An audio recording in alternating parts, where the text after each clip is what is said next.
Literature has long held a mirror to our society, reflecting its aspirations and quiet upheavals. In this thought-provoking session, writers Prayaag Akbar and Jeet Thayil explore how literature illuminates the truth of our times. Hi, everyone. This is Prayaag Akbar, and that's Jeet Thayil. We're both really pleased to be here as part of HarperCollins' extensive celebration of World Book Day. And the session, Jeet, that we've been the name of the session that we've been told to kind of take part in or asked to take part in, it's called Mirror to Our Times.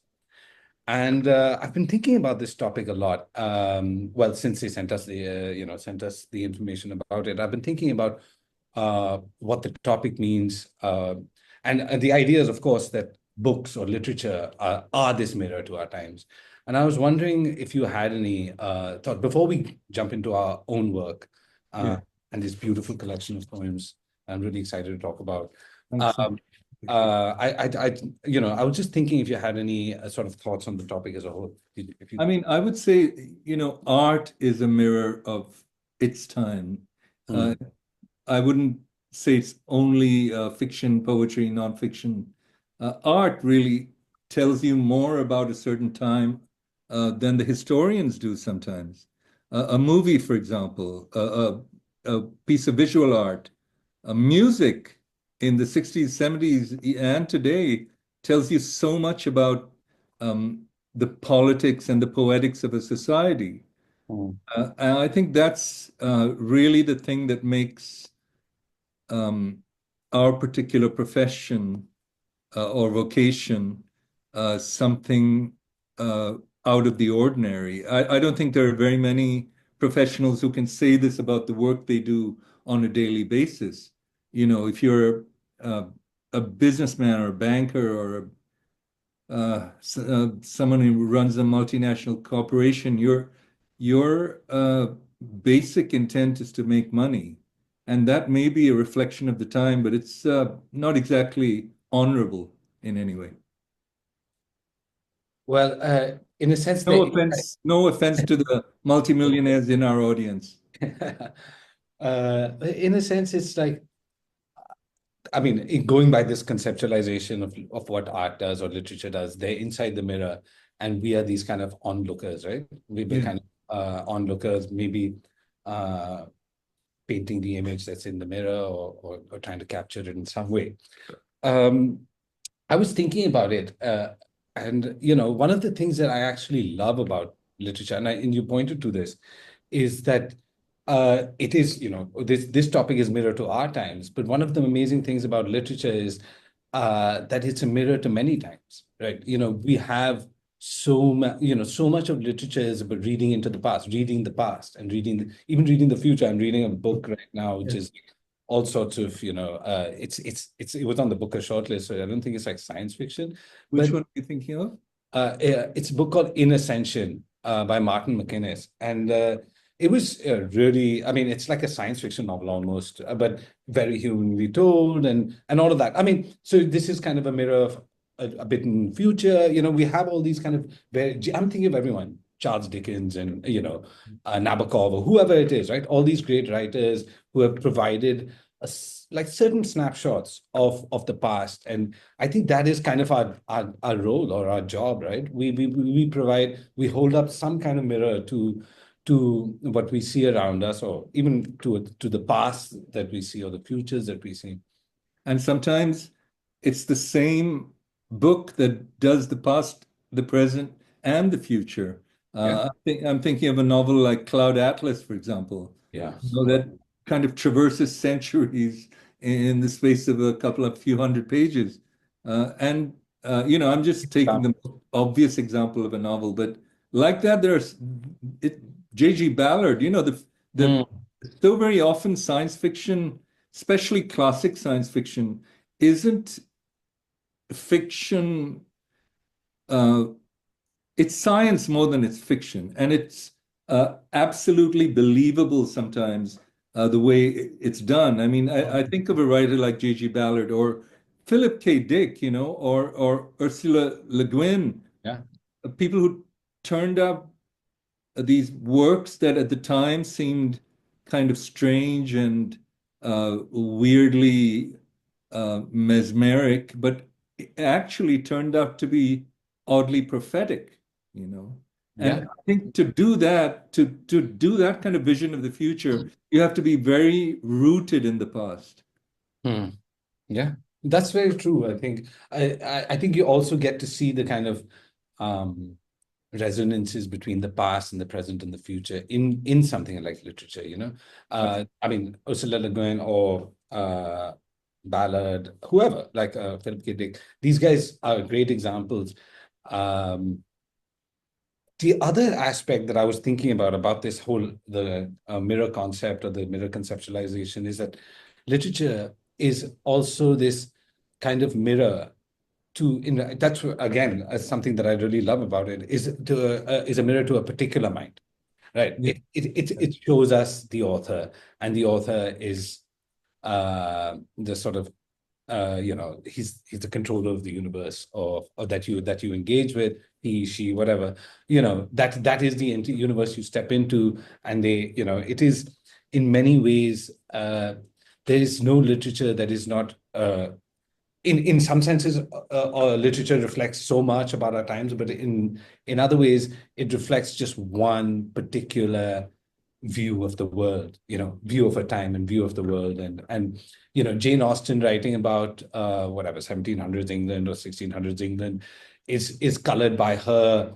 obsessions with matrimony and like whatever her consider. Yeah, Matrimony and class, class.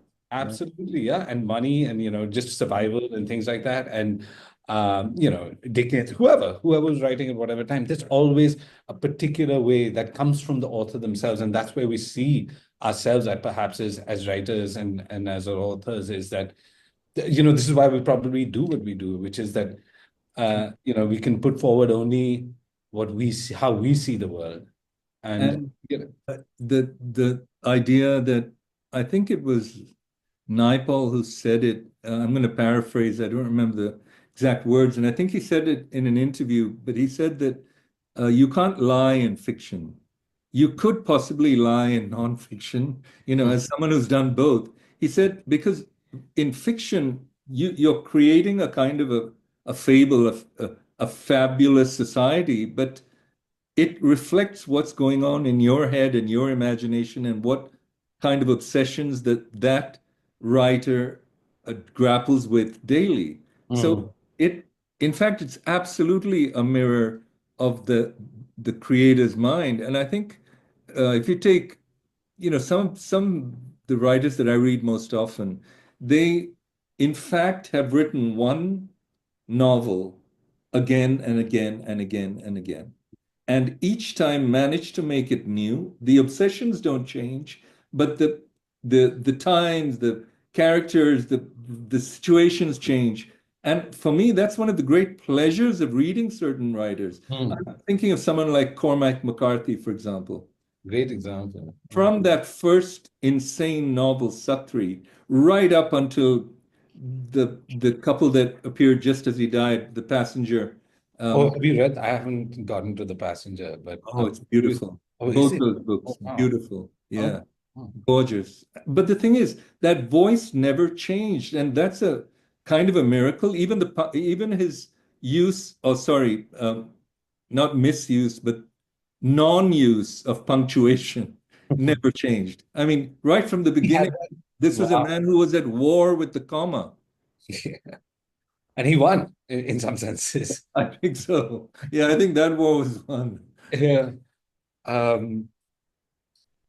Okay. So, uh, I was really, really happy to read your new collection of poems. Oh, thanks so much. And, you know, we have the same editor. I think you have Rahul also at Harper. Yeah, Yeah. yeah. We had the same editor, and this, I think I've always seen some kind of resonances in our work, the way we look at the world, perhaps, or something like that. Well, there must be a reason why they put the two of us together for this conversation. Yeah. Yeah, I think so. Yeah, Yeah. apart from certain other similarities, but my You mean the beard, right, Praya? yeah, exactly. Yeah, Malayali beard. My I was thinking. So some of the poems in this collection, and we were talking about, this idea of a mirror to our times seems to allude to a kind of political imagination of our times, right? This idea that this is the political world, and writing must reflect it in some ways. And some of the poems in this collection are very political. You have that beautiful sort of uh, is there a word like diptych? It actually seems like a triptych, like the two. I was thinking of the two poems that sit so well on the page against each other, the pre-COVID and the post-COVID. Oh, right. The ghazals. Yes, yes, yeah. It's so lovely. Yeah. Where is it? Anyway, and so you have these, or futurist history of India, you have these very political poems. And then you have other poems that are less political, but also seem in many ways to reflect what we've been going through. I mean, I was just thinking of the poem that you wrote, with Don Moraes. It's such a lovely poem. And I keep thinking, when I was reading it, I was thinking of, am I wrong in thinking that he lived on Carter Road? And is well, I suppose it doesn't matter, but he was a Bandra kind of. He was, yeah. Um, Well, he started off in Colaba for I a see. couple of decades and then moved to Bandra Okay. towards the end of his life. Oh, I see. I see. Well, when I was reading the poem and thinking about, this idea of time moving and poets responding to their times and future times. And I was just thinking about what he would think about the coastal road coming in, the kind of ravaging of the Bandra that he knew and Colaba that he knew and all of that. I mean, not to say that these are good or bad things. I don't really know. I don't spend that much time in Bombay anymore. But I was just thinking about the poet's response to that, and what do you think, that is this our responsibility? Do you feel that responsibility to respond to how the environment is changing I around you? think it's impossible not to, considering the historical moment that we're in. It's impossible not to allow some of that to seep into whether it's poetry or fiction or nonfiction. And I remember something Amitav Ghosh said in fact, several years ago that just struck me. It jumped out at me when I read that. And he said that 20 years from now, and he said this about 5 years ago, he said, 20 years from now, when people read novels set in this period, and there's no mention of climate change or what's happening to this planet, they're going to ask of that writer, were you deaf, dumb, and blind? How did you not, how did you ignore this in this particular novel? And of course, I'm paraphrasing. I think he put it more elegantly, but it really is a question because I think climate change and this political moment that we're going through, which is international, it's not just India or the United States. There is a shift towards the right, towards authoritarianism, towards um, uh, a kind of uh, reaction against the liberal ideology that we were all subject to at one time or espoused at one time. There's a kind of a wave roiling the world. And if that doesn't reflect in your work, um, I think you're either living in an ivory tower or you're just not interested in what's happening around you. And poets certainly are desperately conscious of their surroundings and the kind of situations that they find themselves in, because that's really all they have. Poets don't make the kind of money or the kind of or attain the kind of recognition that novelists do. And this is how they respond. They respond with a very acute observations of their times and what that time will mean for the future. I do. Yeah, it's interesting that you look at it through that lens because you've done both so well, poetry and prose, but you see that distinction also.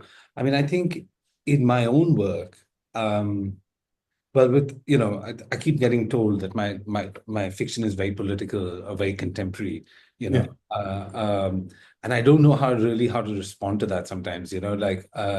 I feel that um, uh, especially with the first book, I think I got told that a lot. But actually, even with Well, I mean, it appeared, Lila, your first book, appeared in 2017, which is now 7 years ago. yeah. But it was set in 2040, right? I mean, I hadn't specified. I think the Netflix show made that sort of fixed the date or whatever. But You had kind of you had said it in a near future. yeah, that was the idea. Yeah. So it was But the thing is, the world that it described, and I think this applies also to the second novel, Mother India. I think that the world Lila in particular describes has become very familiar to us today. You know, it's I mean, so for I of have this work. worry. No, I mean, I kind of take it. It's such a worrying thing to think about, Yeah. but because when I was writing that, I was writing from a position of kind of extreme. Well, not anger is not the right word, but like, extreme worry, perhaps, like worry about what the possibilities of where we were heading. Were you becoming a father at that point? No, this was No, before, this is before. Yeah. Shant got pregnant and all of that. Yeah. I was, uh, I mean, there was nothing on the sort of agenda over there at that time. But what I do remember is kind of feeling the need to respond to some of the things that were happening at that time. I'm talking about post 2014, the sort of, the vigilante violence and all of that. That kind of really crept into the book. Sure. And then also these kind of much longer trajectories of segregation and caste segregation and kind of the needs to live, the need, I think what I got right in Laila was that we kind of feel at some point or the other, I don't know if it's an Indian thing or a global thing or a human thing, but like, we need to surround ourselves with people like us Yeah. because, we feel the need to live with our cohort because life is too scary almost otherwise, Yeah. and the cohort in Lila is a caste cohort, but it could be an economic cohort or a social cohort of some kind, artists living together. Like at some level there is something primal about it, and I think with Laila, I have a colleague who keeps telling me that she's like, oh, you've given a blueprint to them, but like that's not what we do with fiction, right? I keep telling her that's not the idea at all. The idea is to hold a mirror. It's to show one possibility or one idea of where one trajectory that could be fulfilled, and no one is saying this is the job of fiction is not to sort of predict or prognosticate or something like that. We're just here to tell you this is one vision, of a future. And as that vision is being articulated, other things come out, and that's where the mirror becomes a mirror to your mind. Mm. And you mentioned that Lila was about caste divisions, and what happens when you push that to an extreme.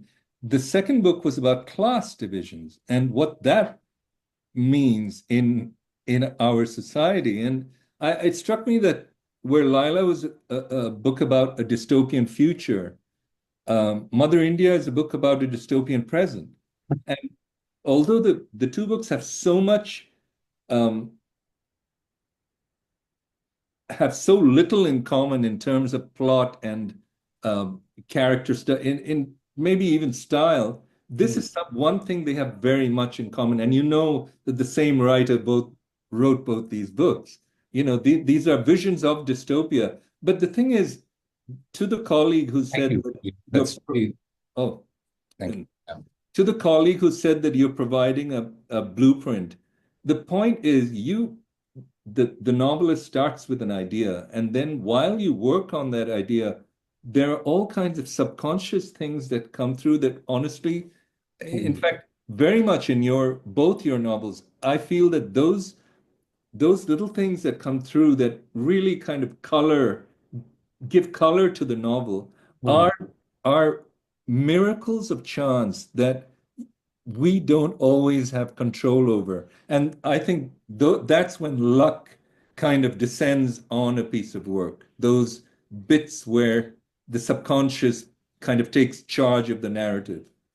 Just jumps through and takes control. You think, wow, I never saw my work in that light, and I'm really glad to think about it like that. Thank you.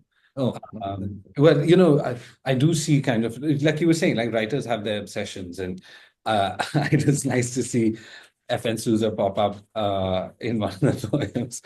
What I mean, I would even I can't even remember, but which section of it? Oh yeah, here it is. Let's see that's now. the poem with the title that has a comma at the end of the first line. Sorry, at the end of the title, because that's actually the first line of the poem.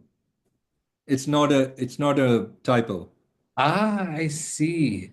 Right. All right. So, in some ways, this one is also such a mirror because, like, it's about, in some senses, cancel culture, I suppose, and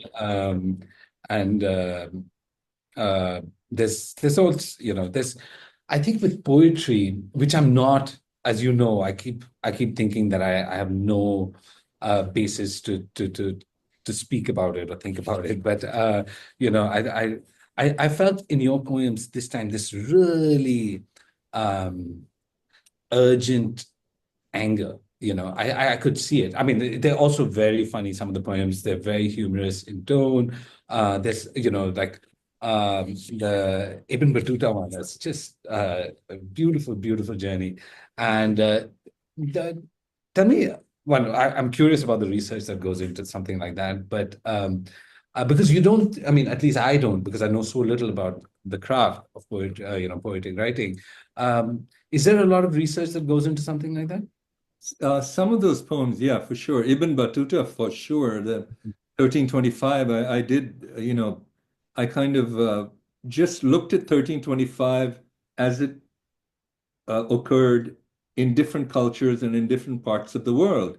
So Mm, that take a little yeah. research. So did I looked up the book that Ibn Battuta wrote, and his Mm, life is just, it's a novel, his life, the way he lived it and the things he did. And, in the 14th century, it's just, and this is a man who trained to be a lawyer and who became one of the great kind of explorers and writers of our time, really, uh, and so for a poem like that, certainly you research a bit.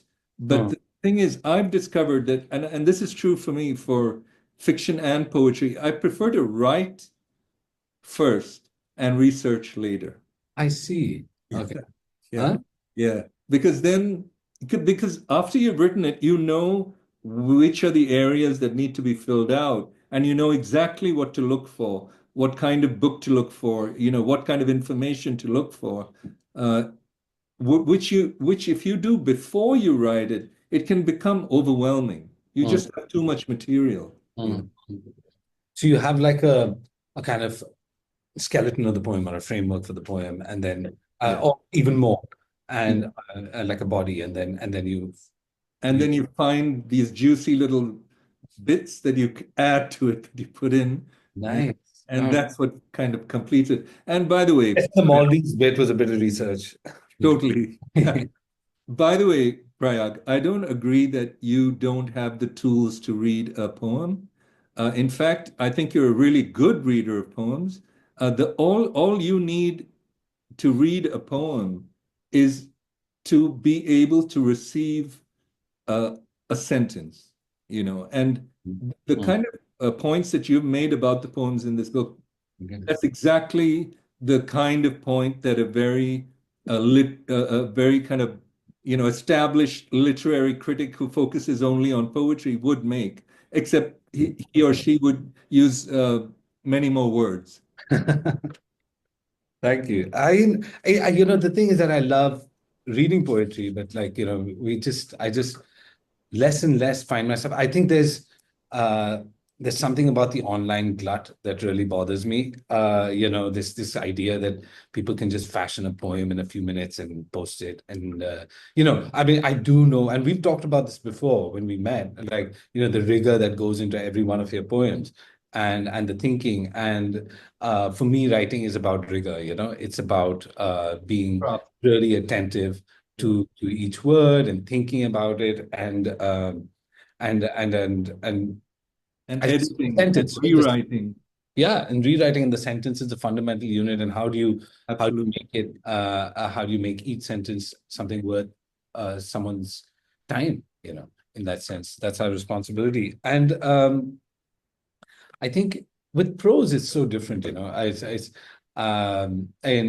I mean, I think the approach you do have, see, I'm also someone, like, in a sense, because I tell my students when I teach, oh, you should do a bit of research, not for the creative writing classes so much, but like, the idea is to do research. For some reason, they all want to write about New York and places like that. So I'm like, you have to do some research into how the city works. You can't just set it in a cafe in New York and expect it to be like, a cafe in Bangalore or wherever, Yeah. There are those subtle differences or big differences. But so, for me, the research tends to be more like in fiction, the research tends to be more like, okay, have I got these details right and things like that. But the way political thinking enters our work is something that's also worth, thinking about, like how the world kind of seeps into I keep thinking now because I'm writing my third book or planning it or whatever, struggling with which one of the ideas is actually going to work into the third book. Yeah.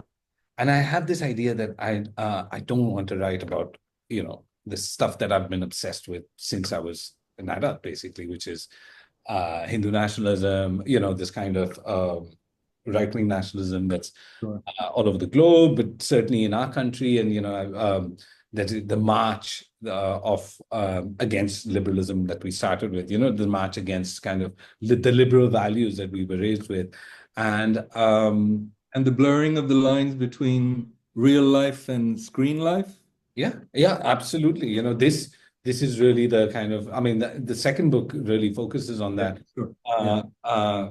But and it seems to be very much the kind of the the sign of our times or something, like And the future. the more I read writers like the American writers who are just obsessing, the magazine writers and all, like there's Trump and there's AI, like everyone is trying to figure these two things out. And with AI, everyone, it does seem to be that, there's going to be that boundary is going to get more and more permeable between screen and self. And we have to kind of be able to kind of, in some ways negotiate that. I just want to come back to something that you said a minute ago. You talked about how your students want to write about New York and London and places like that. I want to say one thing, and that is no writer in New York is writing about where you live, right? Okay, they're writing about where they live. And if you think of, say, these movements, the New York School of Poets. They wrote about themselves, they wrote about each other, they wrote about the city and the cities in which they live. That's what an Indian poet or novelist should do. Why would you reference a writer or a culture that does not care about you, that doesn't even know you exist? What a complete waste of your creative powers. Yeah, absolutely. I mean, that's why I point them to, some of your heroes like Kolatkar and, as this is what I always think of, especially with poetry, it's such a song of the streets almost, right? Like it can be. It is a song of the street. When it's at its best, it's a song of the streets. Yeah. Jasawala, Arvind Krishna Mehrotra, Eunice D'Souza, Arun Kolatkar, Dom Moraes, Guy Patel, Nissim Ezekiel, Jayanta Mahapatra, Keki Daruwala. You can go on. These are Kamala Das. These are writers who wrote about their environs. They did not write about, Powell Paget or Frank O'Hara. They might make an occasional reference in conversation, but they're very much rooted in their milieu, and I think that's where the power of that poetry comes from. I mean, you can't do it authentically, but these are young people, they're students, and they're learning. They're trying things out, and I think it has some. I've been thinking about this for a long time because I've seen it for now 6 years that I've been teaching, or 5, 6 years that I've been teaching. Yeah. And I think it's a reflection of the stories they grew up reading.